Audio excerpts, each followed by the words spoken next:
Apocalipsis 3:14.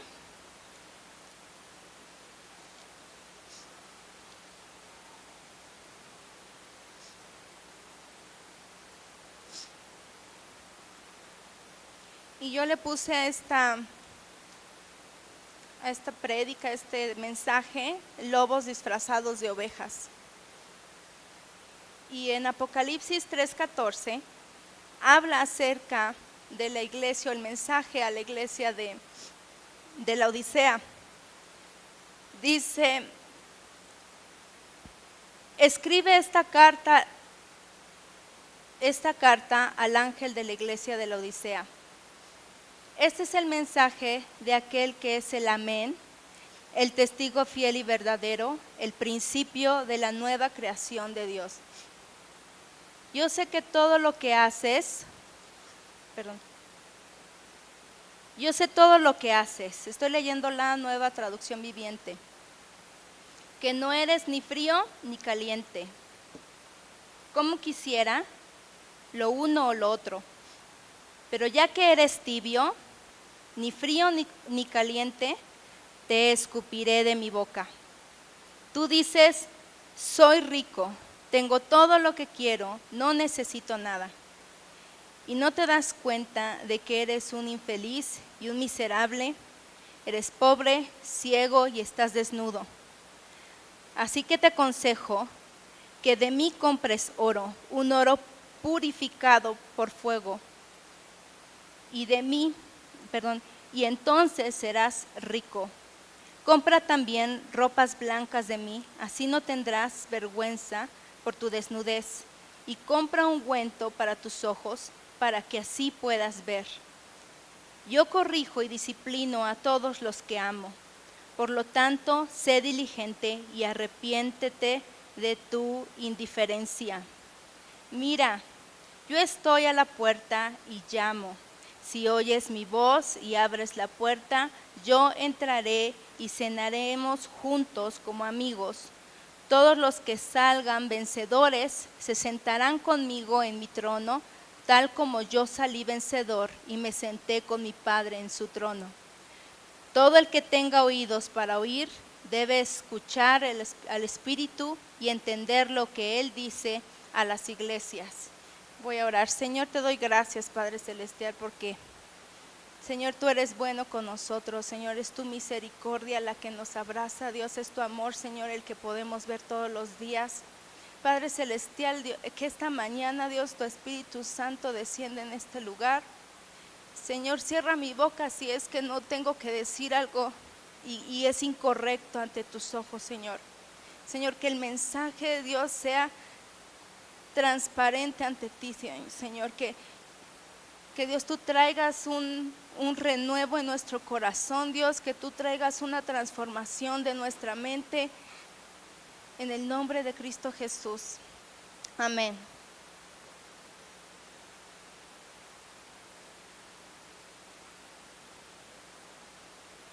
Y bueno, yo les leí esta parte de Apocalipsis porque últimamente he estado viendo las redes sociales, veo videos de YouTube, seguramente ustedes también están así. Estamos inmersos en una información, en muchos mensajes, en la red, en la televisión, en las películas, de diversas filosofías. Yo les he hablado algo de humanismo, pero como cristianos a veces tenemos somos ignorantes, porque estamos inmersos en una serie de información, de mucha propaganda, de muchas cosas, y yo solamente en 1 o 2 minutos recorriendo el Facebook me puedo encontrar muchas cosas, y puedo encontrar, por ejemplo, ideas erróneas sobre la superioridad de la mujer, y muchas de ustedes las han compartido. Mucha teoría acerca de la educación y de cómo se tienen que tratar a los niños y a los adolescentes. Hay mucha información, ¿no? Apenas me decían, es que si maltratas a un niño, eso queda para toda la vida. ¿no? Y así hay muchos videos.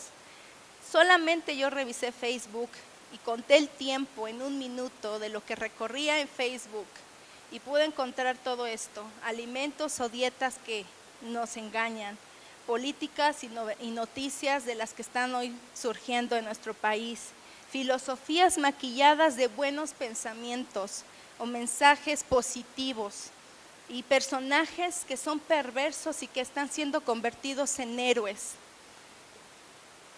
Pero hay algo muy peligroso en todo esto para nosotros como cristianos, y es una interpretación falsa de la Biblia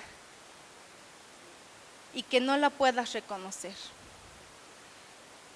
Estaba viendo, tengo un conocido agregado como amigo en Facebook.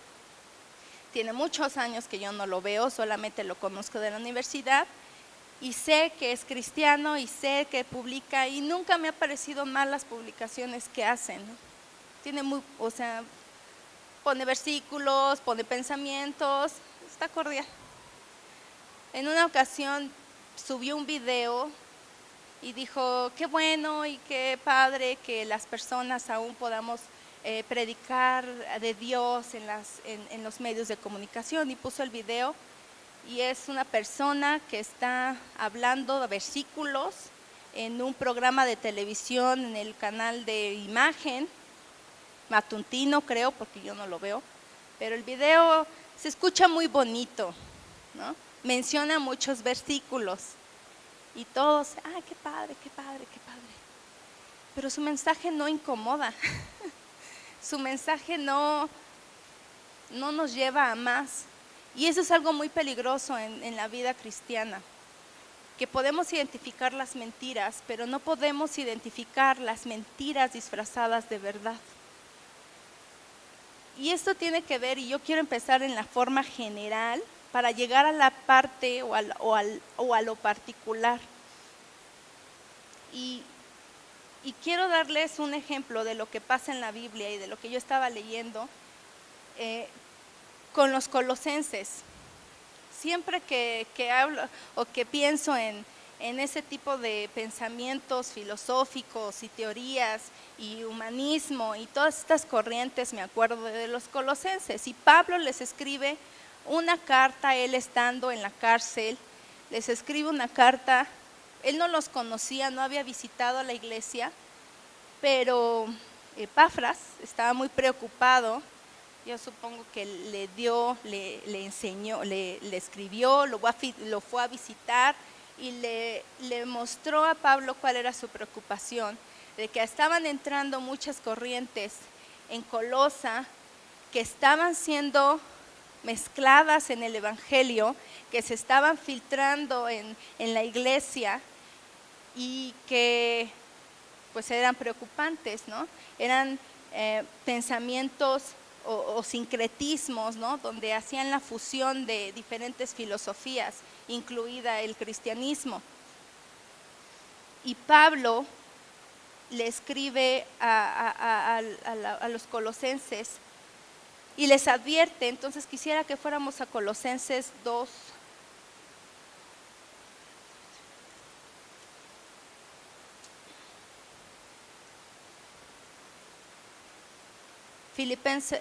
Colosenses 6, 2:6 en adelante. Yo estoy leyendo la Nueva Traducción Viviente. Dice: por lo tanto, de la manera que recibieron a Cristo Jesús como Señor, ahora deben seguir sus pasos. Arraíguense profundamente en Él y edifiquen toda la vida sobre Él. Entonces la fe de ustedes se fortalecerá en la verdad que se les enseñó y rebosarán de gratitud. No permitan que nadie los atrape con filosofías huecas y disparates elocuentes que nacen del pensamiento humano y de los poderes espirituales de este mundo y no de Cristo.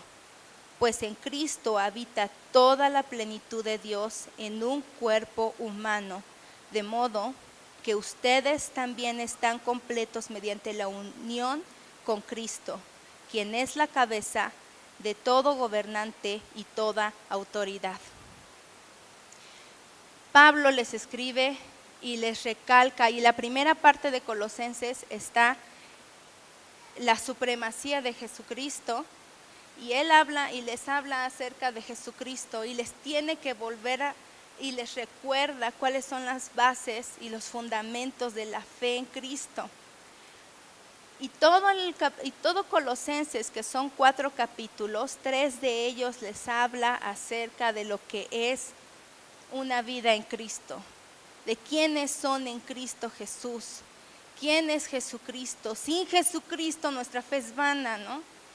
Sin Jesucristo nosotros no tendríamos ninguna razón de ser, ¿no? Hubiésemos sido destruidos. Jesucristo es nuestra salvación. Y cuando yo escucho en las redes y en los programas que sí, Dios es bueno, sí, Dios nos ama, sí, Dios está contigo, pero no escucho que hablen de las buenas noticias de salvación, lo que predican no sirve.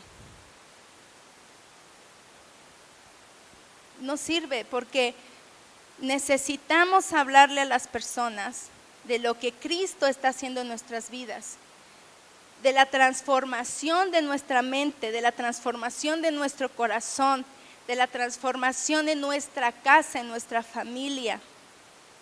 Si yo le digo a alguien, ay sí, Dios, qué bueno es, no incomodo a la persona, porque puede estar un poco relacionado con lo que él también cree. Pero cuando hablo de Jesucristo, Jesucristo incomoda. Y Pablo les habló y dice, cuando yo estaba en angustia y en persecución, ustedes sabían lo que estaba pasando, ustedes saben lo que he vivido y lo vivo por ustedes, ¿no? ¿Por qué? Porque estaba siendo perseguido, estaba declarando la buena noticia de que Cristo, el Hijo de Dios, vino a la tierra, vivió como hombre, 100% hombre, 100% Dios, vivió en la tierra, murió por todos nuestros pecados, por toda nuestra iniquidad, Él pagó el precio. Katia el día viernes dio una breve historia de amor y esta es la historia de amor y estas son las buenas noticias, que Cristo murió por mí, que Cristo es la cabeza de la iglesia.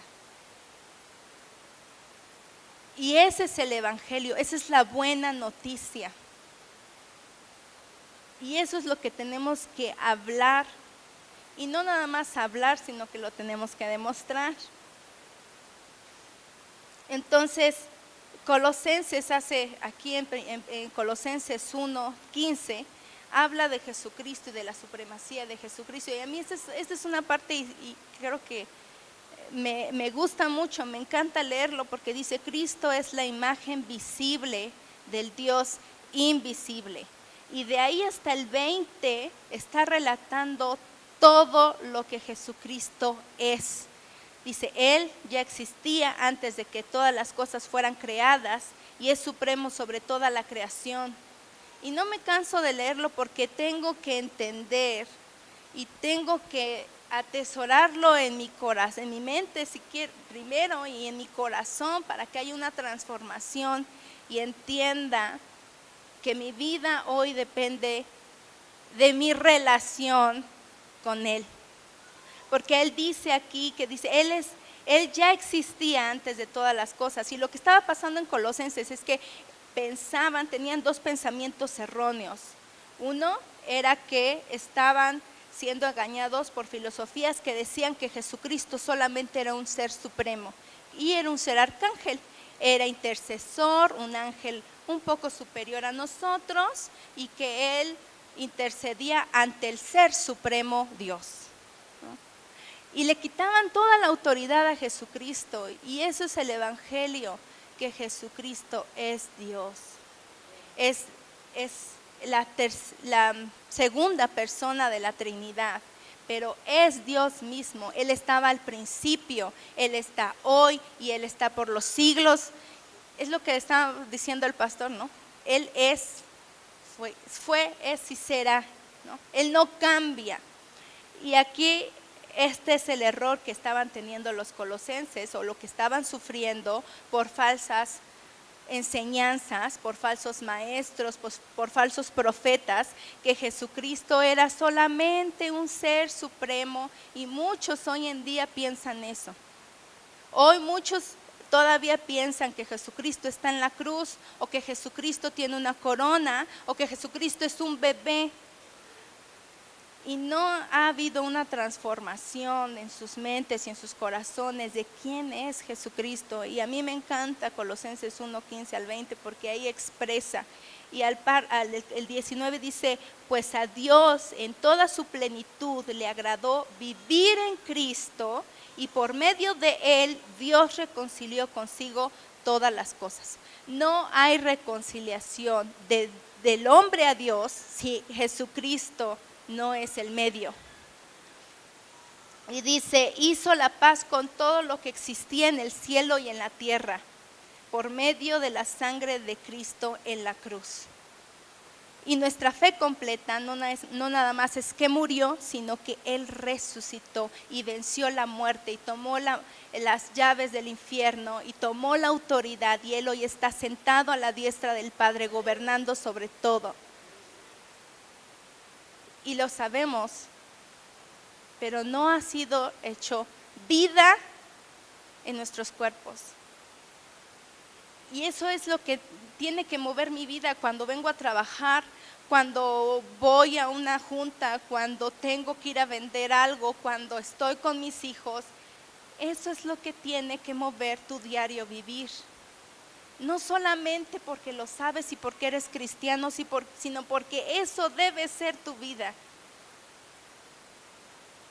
Y otro pensamiento que estaba surgiendo era que había un judaísmo legalista. Se estaba yendo al extremo. Gálatas también nos narra esa parte donde estaban: ¿qué comes? ¿Qué vistes? ¿Qué sí puedes hacer? ¿Qué no puedes hacer?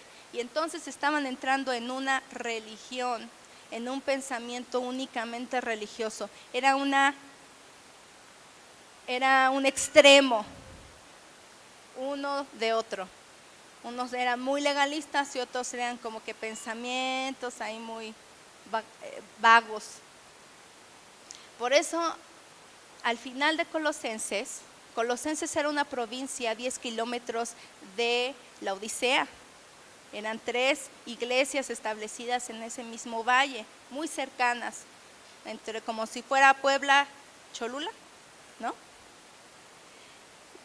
Y al final de Colosenses, en Colosenses 4:16 dice: una vez que hayas leído esta carta, pásasela a la iglesia en la Odisea, para que ellos también puedan leerla. Y entonces le está hablando a los colosenses, pero lo mismo estaba pasando en la Odisea. Y el mensaje que les leí al principio en Apocalipsis es el mensaje que le da Jesucristo a la iglesia de la Odisea. Me impactó, me sorprendió lo que ahí dice, porque dice que Él vomita a los tibios. ¿Y qué es tibieza? Leí que la iglesia, bueno, aquí en la Biblia, Sardis era una iglesia fría, ¿no? Muerta, fría. Y la iglesia de Filadelfia era una iglesia caliente, ¿no? Pero la Odisea era una iglesia tibia. ¿Y a qué se refiere tibia?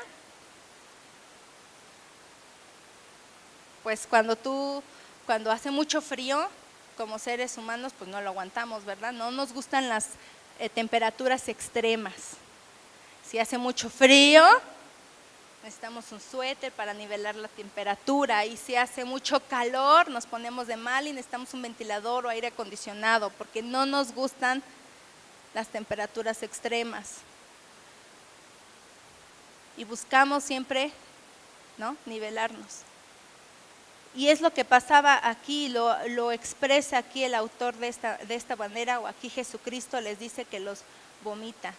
Porque la tibieza habla de modular, de mezclar, de poner en misma posición cosas totalmente contrarias.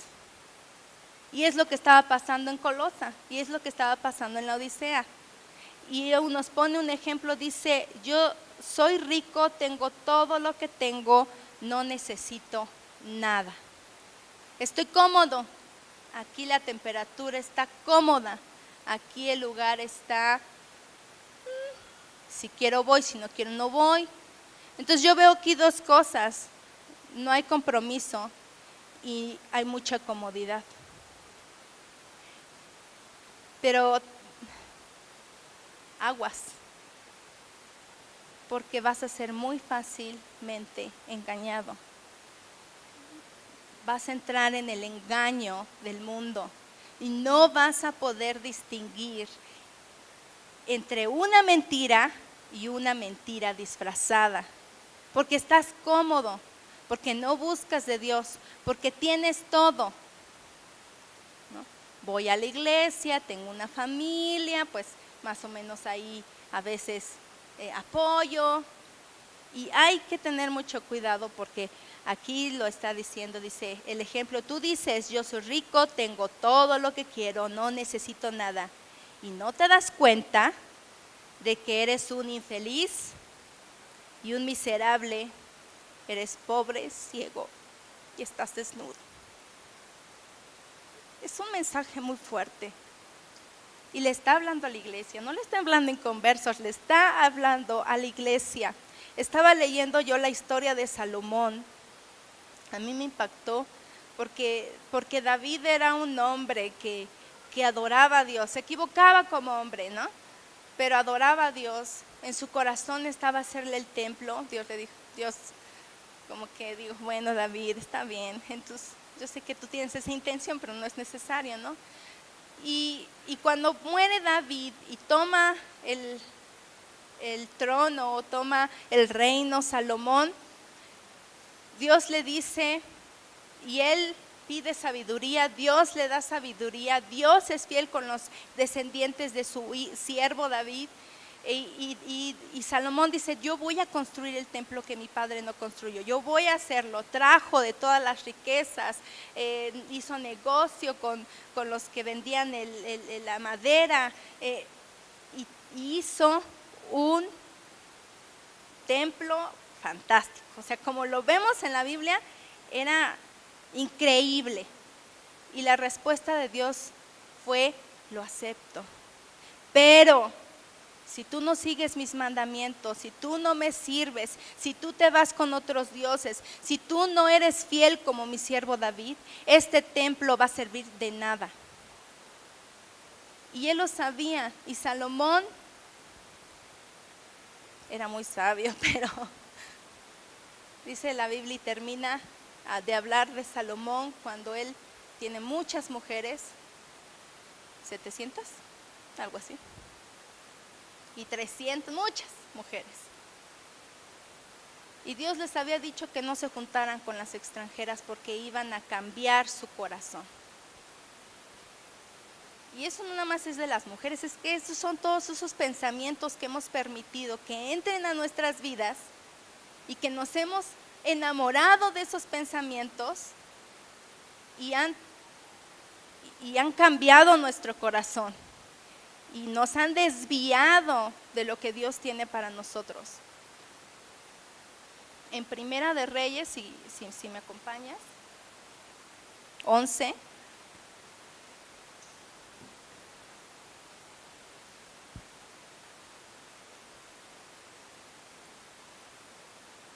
No es cierto, sí.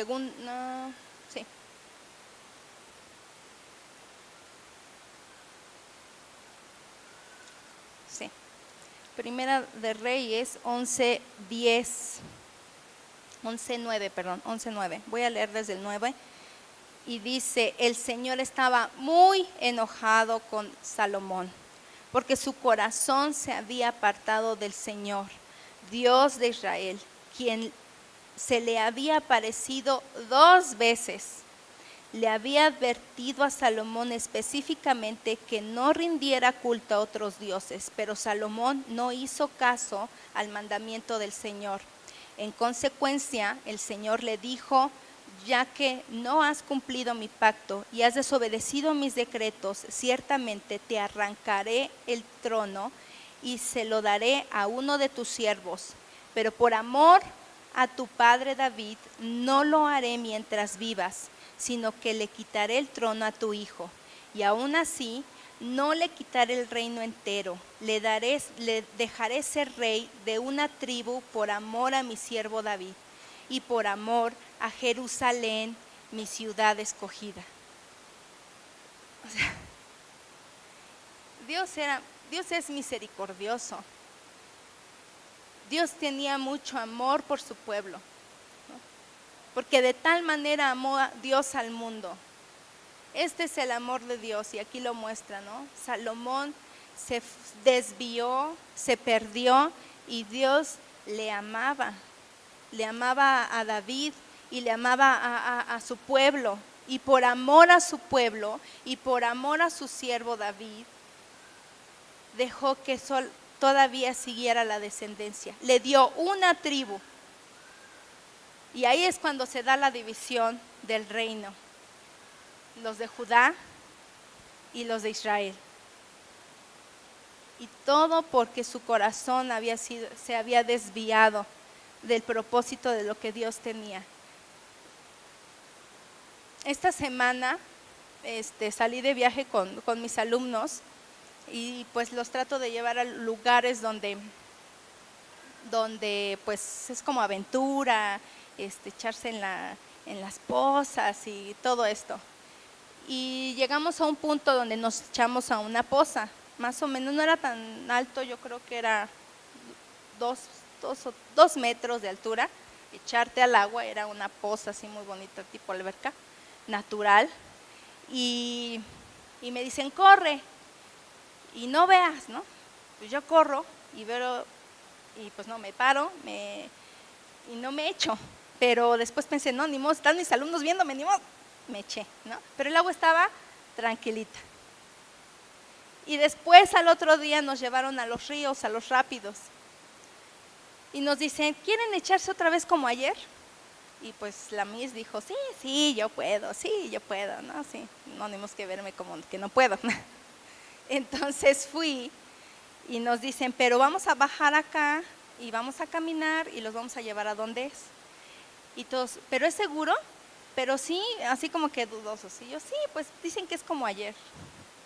Entonces nos vamos a una lomita y en eso nos dicen: aquí. Y yo dije: ¿aquí? Y el agua estaba corriendo el agua. Y pues rápido, o sea, no era agua tranquilita como un día anterior, era la corrientes. Y yo dije: no, aquí si no me echo, no sé nadar, no sé qué va a pasar. Y pues yo trago agua porque pues no sé tirarme, y un día anterior había tragado agua y pues me costó trabajo salir, pero pues ya. Y dije: no, si ayer tragué agua, pues hoy no voy a poder, estar en mucho movimiento. Pero pues el guía dijo: no, pues maestra, y ya cuando dijo, yo ya estaba dentro del agua. Y me di cuenta que en el movimiento del agua es mucho más fácil salir. En el movimiento, en la tranquilidad, me di cuenta que es como que más, y me costó mucho trabajo y salí casi así. Y cuando me echaron ahí en el movimiento del agua, en la rapidez, el agua me sacó. Y rápido dije: ¡ay! Aquí estoy. Y el agua me llevó. Y cuando me di cuenta ya estaba otra vez en la lanchita y dije: ¡ay, qué rápido! No, pues esto es todo mejor. Otra vez, ¿no? Otra vez. ¿Y a qué voy? Cuando estamos en la comodidad es muy difícil que salgamos. Cuando vemos el agua que es muy tranquila, es más difícil que salgas a flote. Cuando estás inmerso en pensamientos y en ideas y te has casado y enamorado de todos esos pensamientos, créeme, no va a poder haber un cambio en tu forma de vivir, porque no hay un cambio en tus pensamientos. Pero me di cuenta que cuando la corriente es fuerte, cuando es agresivo, cuando está siendo contrariado tu pensamiento con el de otros, sales a flote. Nos quedamos en la comodidad porque no queremos entrar en conflicto con la gente. Queremos que nos llevemos bien. Me di cuenta porque la organizadora del viaje me dijo: Miss, su escuela no la queremos dejar, vuélvanos a contratar porque sus niños tienen algo que no sabemos qué es. Hemos hecho este viaje 7 o más veces, más. Y esta es la primera vez que sentimos que es una experiencia nueva. Y yo no fui capaz de decirle que era Cristo en muchos de los niños y era Cristo siendo la cabeza de nuestra escuela. Porque, ¿sabes qué? Estaba muy cómoda. Me siento muy cómoda. Mejor no entro en conflicto con las demás personas, porque a veces ni sé cómo hacerlo. Y el Señor me mostró que necesitamos ser y entrar en las aguas y en las corrientes agresivas. A mí me impactó porque eso es lo que va a hacer que tu fe y tu vida salga a flote. Y quisiera que leyéramos 2 de Timoteo 3.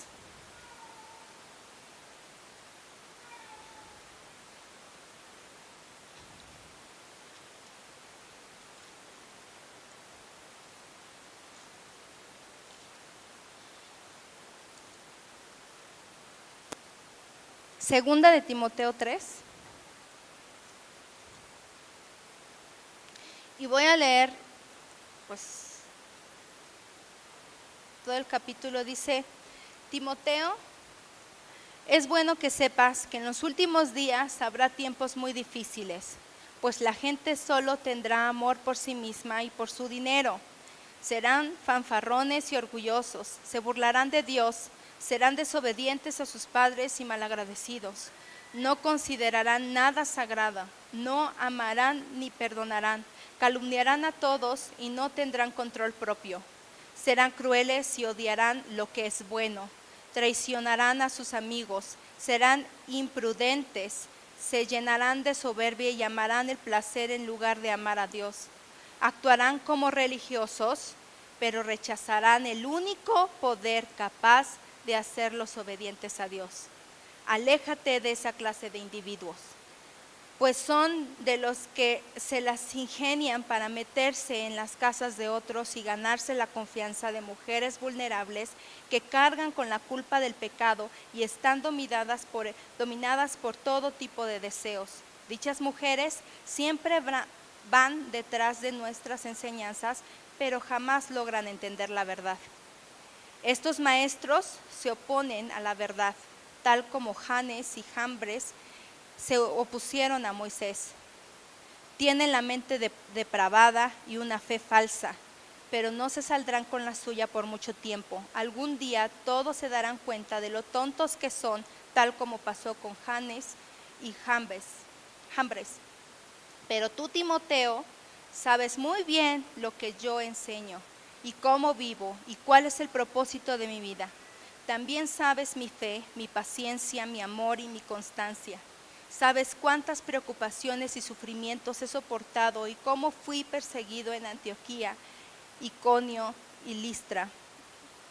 Pero el Señor me rescató de todo eso. Es cierto, y todo el que quiera vivir una vida de sumisión a Dios en Cristo sufrirá persecución, pero los malos y los impostores serán cada vez más fuertes, enseñarán a otros y ellos mismos serán engañarán a otros. Pero tú debes permanecer fiel a las cosas que se te han enseñado. Sabes que son verdad porque sabes que puedes confiar en quienes te las enseñaron.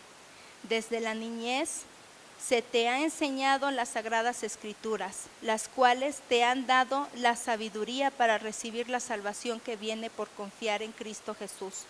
Toda la escritura es inspirada por Dios y es útil para enseñarnos lo que es verdad y para hacernos ver lo que está mal en nuestras vidas.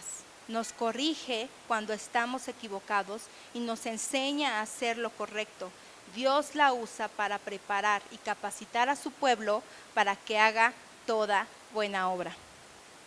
Y yo veo aquí este capítulo 4 partes, está dividido en 4 partes. Y la primera es que habla de los últimos tiempos, habla acerca de lo que va a suceder, habla acerca de las personas y los pensamientos y lo que va a haber en este mundo. Y estamos en ese tiempo. Y 2, está hablando de los falsos maestros, estos que tienen una falsa fe, que son impostores y que cada vez se van a ver más fuertes, engañando a otros y también siendo engañados porque su fe es falsa o porque su mensaje es falso. Número 3, encuentro que él habla de la enseñanza que Timoteo recibió. ¿Cuál es la enseñanza que Timoteo recibió? Y por último, él habla acerca de la escritura, de la palabra, que la palabra es la que va a traer conocimiento y va a abrir tu entendimiento. Pero si tú la recitas, no quiere decir que tenga poder. No quiere decir que entonces, ya eres cristiano. Hay mucha gente que recita la Biblia y no conoce a Jesucristo. Y el Señor quiere que la Biblia y la palabra de Dios te transforme, que la palabra de Dios haga un cambio en tus pensamientos, en tu forma de ser, en todo lo que estás haciendo. Y algo que a mí se me ha quedado es lo que hoy leyó René en Juan. La luz no podrá ser apagada, ¿no? Yo soy la luz y cuando entro en las tinieblas, la luz de Cristo resplandece. No porque yo sea la luz por mí misma, sino porque Cristo vive en mí y hoy tengo la autoridad y la luz de Cristo vive en mí y a donde yo vaya, yo soy luz y lo puedo ver, ¿no? Esa es la palabra de Dios que trae una transformación a mi entendimiento. Salmos 19 dice que trae alegría a mi corazón, que la palabra hace sabio a los tontos, ¿no? Y si yo a veces soy un poco lento para aprender, pues ponte a leer la Biblia, ¿no? Ponte a escudriñar su palabra, porque la Biblia su palabra es la que transforma. Pero quiero regresarme al punto que les había mencionado de la enseñanza que Timoteo recibió. Y aquí es donde yo quiero entrar a lo particular. Y es que dice, la enseñanza que ha recibido Timoteo por Pablo, le dice, tú sabes, aférrate a lo que has aprendido. Y nosotros tenemos una enseñanza pastoral y la enseñanza que tenemos es una enseñanza muy buena. Vida cristiana tiene una enseñanza y un fundamento, una doctrina sana, una doctrina basada en la palabra de Dios. Y quiero que leamos Hebreos 13:7. La Reina Valera dice, acuérdate ten presente a tus pastores, pero dice, acuérdate de los líderes que les enseñaron la palabra de Dios. Piensen en todo lo bueno que haya resultado de su vida y sigan el ejemplo de su fe. Esa es la parte que quisiera que me pongas mucha atención. Tenemos unos pastores que nos han enseñado la palabra y nosotros la hemos desechado. Escucho a muchos de ustedes cuando dicen, es que tal predicador, es que tal, yo misma lo he hecho, ¿no? Y yo los voy a decir hoy como si yo estuviese sentada en ese lugar. No lo quiero decir para ofender a nadie, ni para menospreciar a nadie, porque yo misma me voy a sentar ahí.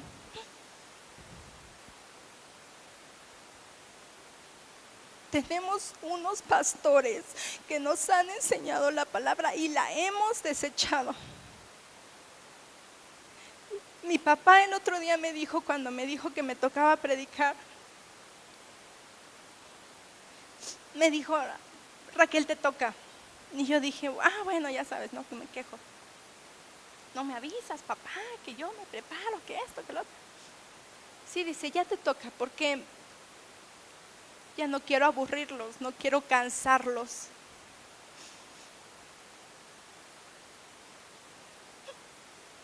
Me entristeció mucho, me dolió mucho, me dolió que lo dijera.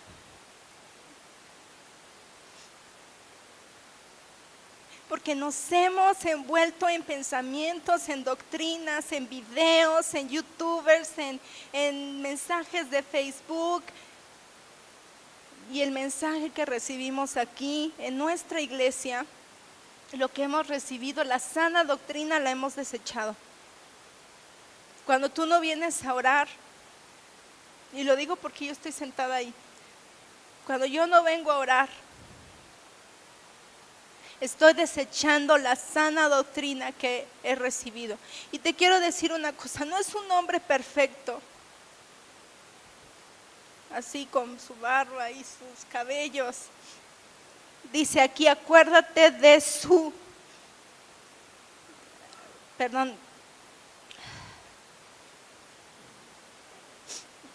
en el 17 dice, obedezcan a sus líderes espirituales y hagan lo que ellos dicen.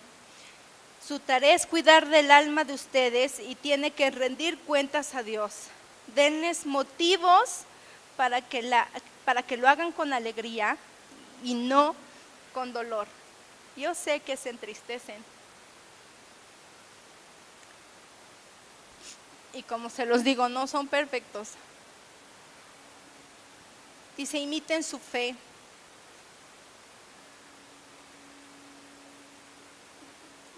Cuando el pastor habla de finanzas, tiene autoridad.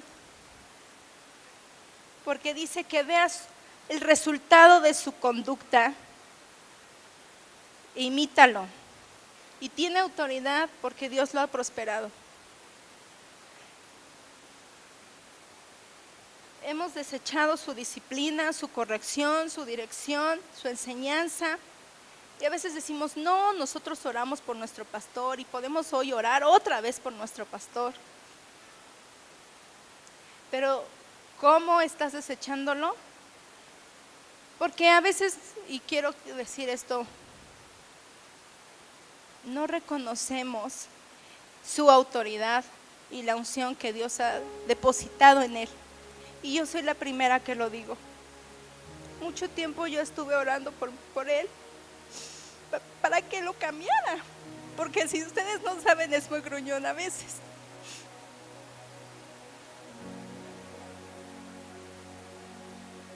Y a veces se empeña y no me gusta lo que me dice.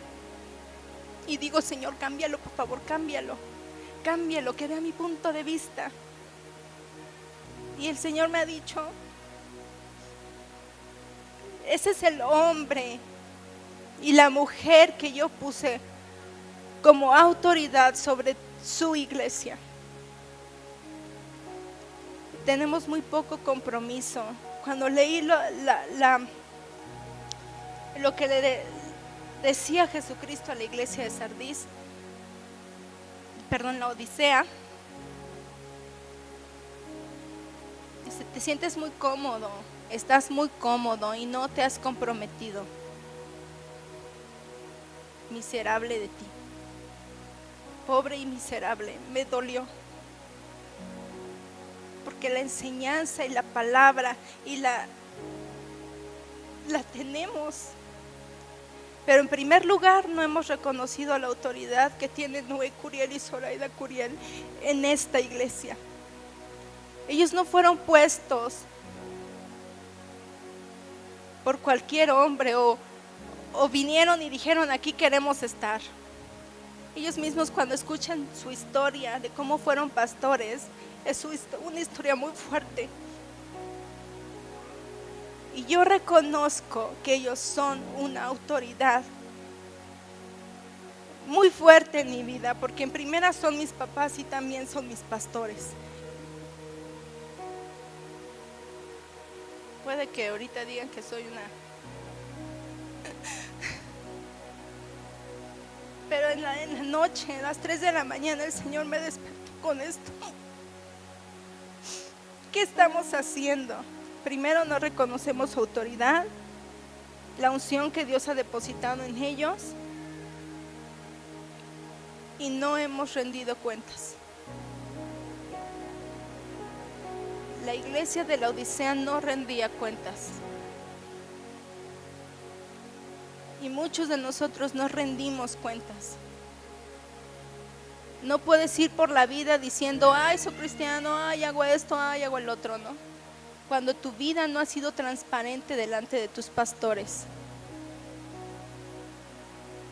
Cuando no has venido delante de ellos. Créeme, si estamos así, es por estas dos cosas. Porque no estamos honrando a nuestros pastores.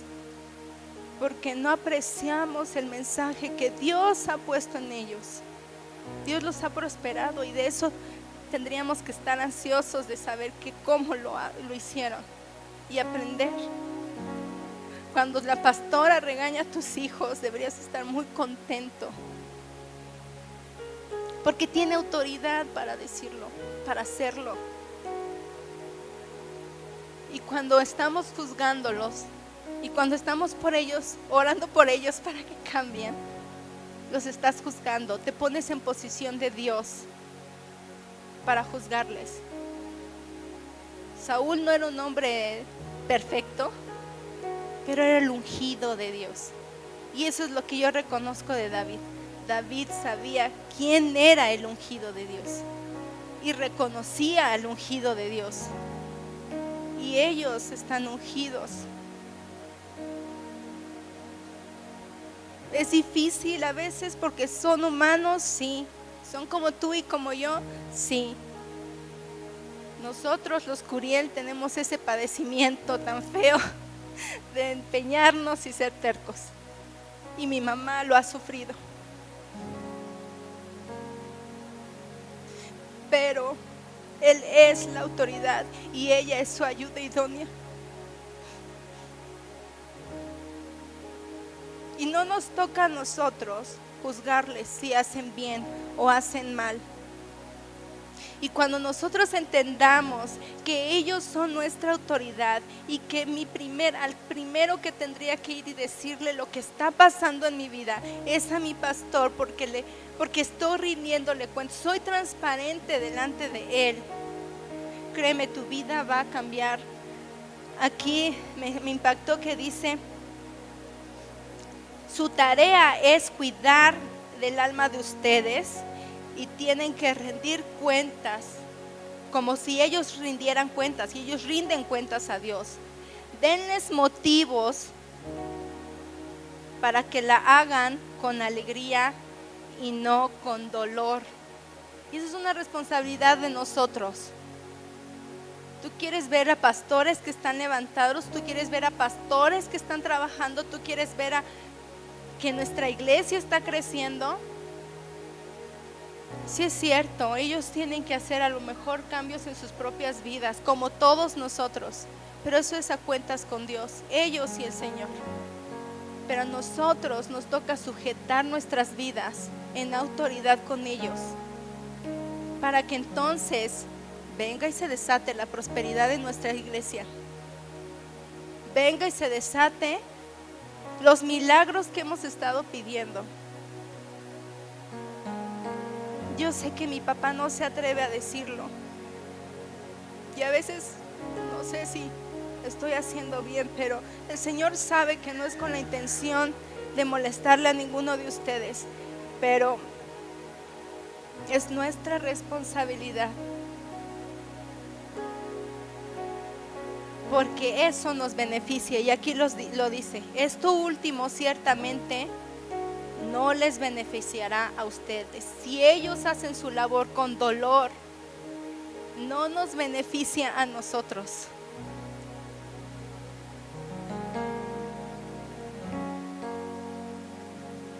Y yo sé que estás orando por ellos, pero el acto, lo que tienes que hacer y lo que te corresponde hacer, es primero reconocer su autoridad. Y cuando tú cambias tu manera de pensar y reconoces la autoridad que ellos tienen en tu vida y que Dios la ha puesto en tu vida porque eres miembro de vida cristiana, créeme, si haces ese cambio en tu mente, en tu corazón, va a ser muy fácil venir y rendir cuentas. Venir y decir: esta es mi vida.